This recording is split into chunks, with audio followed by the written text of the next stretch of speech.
कॅबिनेटचा agenda leak करू नका अशा सूचना कार्यालयांना द्या, अन्यथा कारवाई करणार, फडणवीसांचा मंत्र्यांना इशारा। ठाकरे मुख्यमंत्री असताना देखील अजेंडा लीक व्हायचा असा आरोप तर ठाकरेंच्या मंत्रिमंडळात असणारे फितूर आता फडणवीसांसोबत राऊतांचा हल्लाबोल। ठाकरे मुख्यमंत्री झाले नसते तर शिवसेना फुटली नसती, उपमुख्यमंत्री एकनाथ शिंदेंचं वक्तव्य। तर मग या शिंदे मुख्यमंत्री नकोत अशी शरद पवारांची भूमिका होती, राऊतांचा दावा। शरद पवार इतरांच्या पक्षात कुठल्याही प्रकारचा हस्तक्षेप करत नाही। काहींनी स्वतःला मुख्यमंत्रीपद मिळावं म्हणून एकनाथ शिंदेंना सांगितलं की शरद पवारांचा मुख्यमंत्री पदाला विरोध आहे। उदय सामंतांची नाव न घेता उद्धव ठाकरेंवर टीका।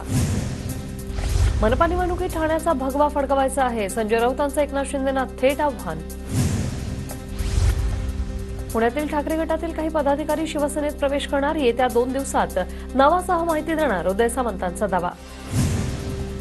पक्षाची गळती रोखण्यासाठी ठाकरे गटाची सावध भूमिका, पक्षातील सर्व नेत्यांची दर मंगळवारी शिवसेना भवनात बैठक होणार, तर पक्षातील महत्त्वाचे नेते राज्यभर दौरे करत संघटनेचा आढावा घेणार। उद्धव ठाकरेंनी बैठका आधी घेतल्या असत्या तर ही वेळ आली नसती।